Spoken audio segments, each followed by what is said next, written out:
ಇತ್ತೀಚೆಗೆ ನಮ್ಮ ದೇಶದಲ್ಲಿ ನಮ್ಮ ರಾಜ್ಯದಲ್ಲಿ ಪಾಕ್ ಪರ ಘೋಷಣೆಯನ್ನು ಕೂಗೋದು, ಪಾಕ್ ಪರ ಧ್ವಜಗಳನ್ನು ಹಾರಿಸೋದು, ಪಾಕ್ ಪರ ಜೈಕಾರವನ್ನು ಹಾಕ್ತಾ ಗೋಡೆ ಬರಹವನ್ನು ಬರೆಯೋದು ಸಾಮಾನ್ಯ ಅಂತ ಅನಿಸ್ಬಿಡ್ತಾ ಇದೆ. ಇದರ ಜೊತೆಗೆ ದೇಶದ್ರೋಹಿಗಳ ಸಂಖ್ಯೆ ದಿನದಿನಕ್ಕೂ ಕೂಡ ಹೆಚ್ಚಾಗ್ತಾ ಇದೆ ಅಂತ ಅನಿಸ್ತಾ ಇದೆ. ನೋಡಿ, ತಿನ್ನೋದು ನಮ್ಮ ದೇಶದ ಅನ್ನ, ಪಾಕ್ ಬೂಟ್ ನೆಕ್ಕೋದು, ಜೈಕಾರ ಹಾಕೋದು ಪಾಕಿಸ್ತಾನಕ್ಕೆ. ಬಿಡದಿಯಲ್ಲಿ ದೇಶದ್ರೋಹಿಗಳಿಂದ ಪಾಕಿಸ್ತಾನಕ್ಕೆ ಜೈ ಅನ್ನೋ ಬರಹ ಕಾಣಿಸುತ್ತೆ ನಮಗೆ. ಅಲ್ಲಿ ಶತ್ರು ದೇಶಕ್ಕೆ ಜೈ, ಶತ್ರು ದೇಶಕ್ಕೆ ಜಯವಾಗಲಿ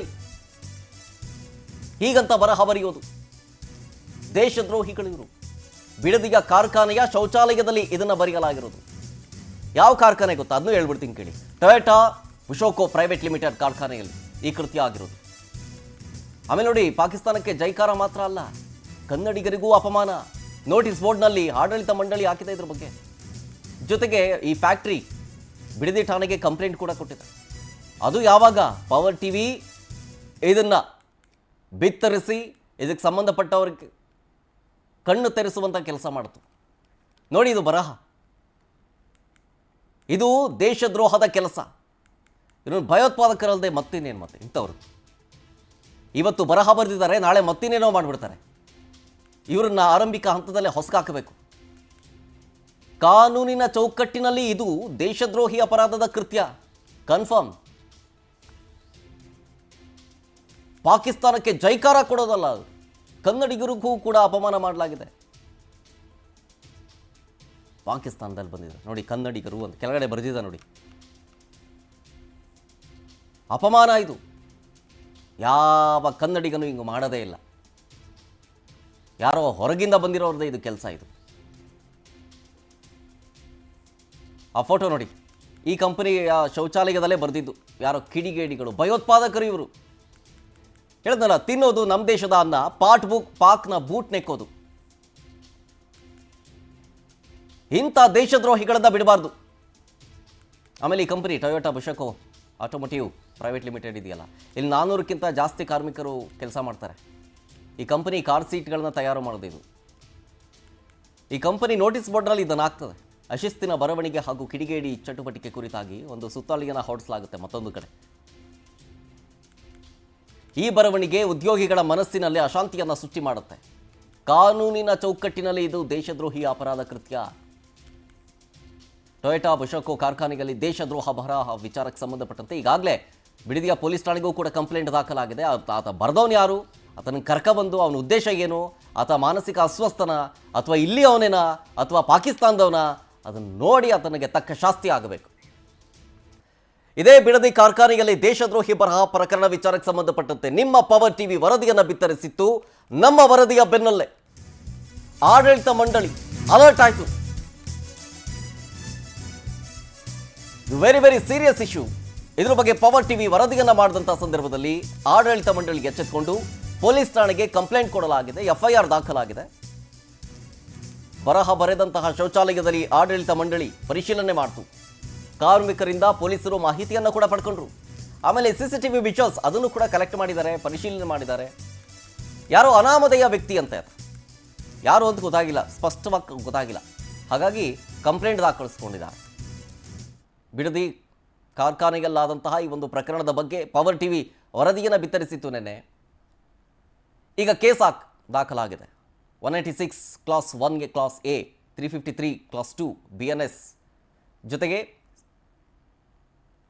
ಈ ಕೇಸನ್ನು ದಾಖಲಿಸಿ ಆತನಿಗೆ ಕಠಿಣಾತಿ ಕಠಿಣ ಶಿಕ್ಷೆ ಆಗಬೇಕು ಅನ್ನುವಂತಹ ಆಗ್ರಹ ಕೂಡ ಕೇಳಿ ಬರ್ತಾ ಇದೆ ಕನ್ನಡಿಗರಿಂದಾಗಿ.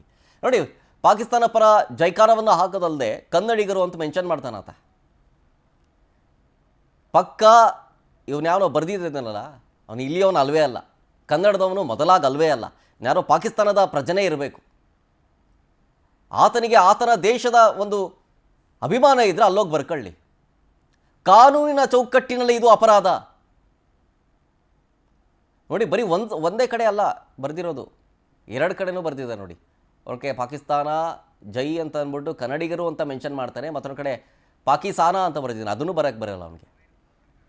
ಡೀಟೇಲ್ಸ್ ಕೊಡ್ತಾರೆ ಇದ್ರ ಬಗ್ಗೆ ನಮ್ಮ ಪ್ರತಿನಿಧಿ ಪ್ರವೀಣ್ ಫೋನ್ ಸಂಪರ್ಕದಲ್ಲಿ ಜಾಯ್ನ್ ಆಗ್ತಾರೆ. ಪ್ರವೀಣ್, ನಮ್ಮ ವರದಿಯ ಎಫೆಕ್ಟ್ ಅನ್ನುವಂತೆ ಎಚ್ಚೆತ್ತುಕೊಂಡ ಆಡಳಿತ ಮಂಡಳಿ FIR ದಾಖಲಾಗಿದೆ. FIR ಅಲ್ಲಿ ಏನೇನು ಉಲ್ಲೇಖ ಮಾಡಲಾಗಿದೆ, ಜೊತೆಗೆ ಆತ ಯಾರು ಅಂತ ಹೇಳಿ ಪ್ರಾಥಮಿಕ ಹಂತದ ತನಿಖೆಯಲ್ಲಿ ಏನಾದರೂ ಗೊತ್ತಾಯ್ತಾ ಅಂತ?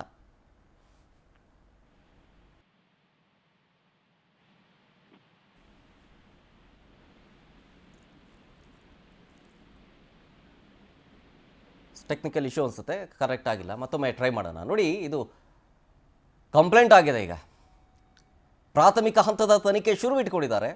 CCTV ವಿಜುವಲ್ಸನ್ನು ಕಲೆಕ್ಟ್ ಮಾಡಿದ್ದಾರೆ. ಆ ಟಾಯ್ಲೆಟನ್ನು ಪರಿಶೀಲನೆ ಮಾಡಿದ್ದಾರೆ. ಮತ್ತೊಮ್ಮೆ ಸಂಪರ್ಕದಲ್ಲಿದ್ದಾರೆ ಪ್ರವೀಣ್, ಈಗ FIR ದಾಖಲಾಯಿತು. ಪ್ರಾಥಮಿಕ ಹಂತದಲ್ಲಿ ಪೊಲೀಸರಿಗೆ ಏನಾದರೂ ಮಾಹಿತಿ ಸಿಗ್ತಾ? ಖಂಡಿತವಾಗಿ ಶರತ್, ಇದೊಂದು ರೀತಿ ಪವರ್ ಟಿವಿಯ ಬಿಗ್ ಇಂಪ್ಯಾಕ್ಟ್ ಅಂತಾನೆ ಹೇಳ್ಬೋದು. ಪಾಕಿಸ್ತಾನದ ಪರವಾಗಿ ಜೈಕಾರ ಜೊತೆಗೆ ಕನ್ನಡಿಗರ ಬಗ್ಗೆ ಅವಹೇಳನಕಾರಿಯಾಗಿ ಒಂದು ಬರಹವನ್ನ ಬರೆದಿದ್ರು. ಆ ಸಂಬಂಧಪಟ್ಟಂತೆ ಪವರ್ ಟಿವಿ ನಿನ್ನೆ ನಿರಂತರವಾಗಿ ಸುದ್ದಿಯನ್ನ ಪ್ರಕಟ ಮಾಡಿತ್ತು. ಆ ನಿಟ್ಟಿನಲ್ಲಿ ಇದೀಗ ಬಿಡದಿ ಪೊಲೀಸರು ಒಂದು ಪ್ರಕರಣ ಕೂಡ ದಾಖಲು ಮಾಡ್ಕೊಂಡಿರುವಂತದ್ದು. ಏನೋ ಅನಾಮಧೇಯ ವ್ಯಕ್ತಿ ಕಿಡಿಗೇಡಿ ದೇಶದ್ರೋಹಿ ಏನಿದ್ದಾನೆ ಆತನ ವಿರುದ್ಧ ಪ್ರಕರಣವನ್ನ ದಾಖಲು ಮಾಡ್ಕೊಂಡಿದ್ದೀಗ ತನಿಖೆಯನ್ನ ಕೈಗೊಂಡಿರುವಂತದ್ದು. ಬಹಳ ಪ್ರಮುಖವಾಗಿ ಈ ಪ್ರಕರಣವನ್ನ ಆಡಳಿತ ಮಂಡಳಿ ಕೈ ಬಿಡಬೇಕು ಅಂತೇಳಿ ಕೇವಲ ನೋಟಿಸ್ ಬೋರ್ಡ್ಗೆ ಮಾತ್ರ ಸೀಮಿತ ಆಗಿ ಈ ಪ್ರಕರಣವನ್ನ ಮುಚ್ಚಾಕ್ಬೇಕು ಅಂತೇಳಿ ಕೂಡ ಒಂದಷ್ಟು ಹುನ್ನಾರಗಳನ್ನ ಮಾಡಿತ್ತು. ಯಾವಾಗ ಪವರ್ ಟಿವಿ ವರದಿ ಪ್ರಸ್ತಾಪ ಆಯಿತು ಆ ಸಂದರ್ಭದಲ್ಲಿ ಪೊಲೀಸರು ಕೂಡ ಆ ಕಂಪನಿಗೆ ಭೇಟಿಯನ್ನು ನೀಡಿ ಪರಿಶೀಲನೆ ಮಾಡಿ ಕಂಪನಿ ಆಡಳಿತ ಮಂಡಳಿಯ ಒಂದು ದೂರನ್ನ ಸ್ವೀಕಾರ ಮಾಡಿ ಆ ದೂರಿನ ಅನ್ವಯ ಈಗ ಪ್ರಕರಣವನ್ನ ದಾಖಲು ಮಾಡಿರುವಂತದ್ದು. ಬಹಳ ಪ್ರಮುಖವಾಗಿ ನಿನ್ನೆ ರಾತ್ರಿಯೇ ಪೊಲೀಸರು CCTV ದೃಶ್ಯಾವಳಿಗಳು ಜೊತೆಗೆ ಯಾರೆಲ್ಲ ಏನೋ ಫಸ್ಟ್ ಶಿಫ್ಟ್, ಸೆಕೆಂಡ್ ಶಿಫ್ಟ್ ಮತ್ತೆ ನೈಟ್ ಶಿಫ್ಟ್ ಅಲ್ಲಿ ಇದ್ದಂತ ಸಿಬ್ಬಂದಿಗಳ ವಿವರಗಳನ್ನ ಈಗಾಗಲೇ ಪೊಲೀಸರು ಪಡ್ಕೊಂಡಿರುವಂತದ್ದು. ಯಾರು ಆ ಕೃತ್ಯವನ್ನ ಎಸಗಿದ್ದಾರೆ ಅಂತ ಹೇಳಿದಾಗ ಪೊಲೀಸರು ಕೂಡ ಹುಡುಕಾಟವನ್ನ ನಡೆಸ್ತಾ ಇರುವಂತದ್ದು. ಯಾಕಂತಂದ್ರೆ ಈ ಹಿಂದೆ ಕೂಡ 4 ತಿಂಗಳಿಂದ ಇದೇ ರೀತಿ ಒಂದು ಪ್ರಕರಣ ಆದಂತ ಸಂದರ್ಭದಲ್ಲಿ ಆಡಳಿತ ಮಂಡಳಿ ಪೊಲೀಸರಿಗೆ ಗಮನಕ್ಕೆ ತರದಂತೆ ಕೇವಲ ಒಂದು ನೋಟಿಸ್ ಅನ್ನ ಕೊಟ್ಟು ಅದೇ ಮುಚ್ಚಾಕ್ಲಿಕ್ಕೂ ಕೂಡ ಯತ್ನ ಮಾಡಿತ್ತು. ಈ ಬಾರಿಯೂ ಕೂಡ ನೋಟಿಸ್ ಅನ್ನ ಕೊಟ್ಟು ಕೇವಲ ನೋಟಿಸ್ ಅನ್ನ ಕೊಟ್ಟು ಆ ನೋಟಿಸ್ ನಲ್ಲಿ ಕೂಡ ಸ್ಪಷ್ಟವಾಗಿ ಉಲ್ಲೇಖ ಮಾಡಿರುವಂತದ್ದು. ಈ ರೀತಿ ಏನಾದ್ರು ಮಾಡಿದ್ದೆ ಆದಲ್ಲಿ ಮುಂದೆ ವರೆದು ಪೊಲೀಸರಿಗೆ ನಾವು ದೂರನ್ನ ಕೊಡ್ತೀವಿ ಅಂತೇಳಿ ಕೇವಲ ನೋಟಿಸ್ ನಲ್ಲಿ ಹಾಕಿದ್ರು. ಆ ನಿಟ್ಟಿನಲ್ಲಿ ಈಗ ಪೊಲೀಸರು ಎಚ್ಚೆತ್ತಿ ಪ್ರಕರಣವನ್ನ ದಾಖಲು ಮಾಡಿ ತನಿಖೆಯನ್ನ ಕೈಗೊಂಡಿರುವಂತದ್ದು. ಬಹುಶಃ ಇವತ್ತು ಭಾನುವಾರ ಆಗಿರೋದ್ರಿಂದ ಕಂಪ್ನಿಗೆ ಯಾವೊಬ್ಬ ಕೆಲಸಗಾರರು ಕೂಡ ಬರೋದಿಲ್ಲ. ನಾಳೆ ಸೋಮವಾರದಿಂದ CCTV ದೃಶ್ಯಾವಳಿಗಳ ಜೊತೆಗೆ ಯಾವೆಲ್ಲ ಉದ್ಯೋಗಿಗಳು ಕೆಲಸವನ್ನ ಮಾಡಿದ್ರು ಜೊತೆಗೆ ಬೆರಳಚ್ಚು ತಜ್ಞರನ್ನು ಕೂಡ ಕರೆಸಿ ಯಾರ್ದು ಈ ಹ್ಯಾಂಡ್ ರೈಟಿಂಗ್ ಅಂತೇಳಿ ಕೂಡ ಒಂದಷ್ಟು ಪರಿಶೀಲನೆ ಮಾಡಲಿಕ್ಕೆ ಈಗ ಪೊಲೀಸರು ಮುಂದಾಗಿರುವಂತದ್ದು. BNS ಆಕ್ಟ್ ನಡಿ ದೇಶದ್ರೋಹಿ ಪ್ರಕರಣದಡಿ ಕಿಡಿಗೇಡಿಗಳ ಕೃತ್ಯ ಅಂತೇಳಿ ಕೂಡ ಪ್ರಕರಣವನ್ನ ದಾಖಲು ಮಾಡ್ಕೊಂಡಿರುವಂತದ್ದು. ಶರತ್, ಥ್ಯಾಂಕ್ ಯು ಪ್ರವೀಣ್ ಡೀಟೇಲ್ಸ್ಗಾಗಿ.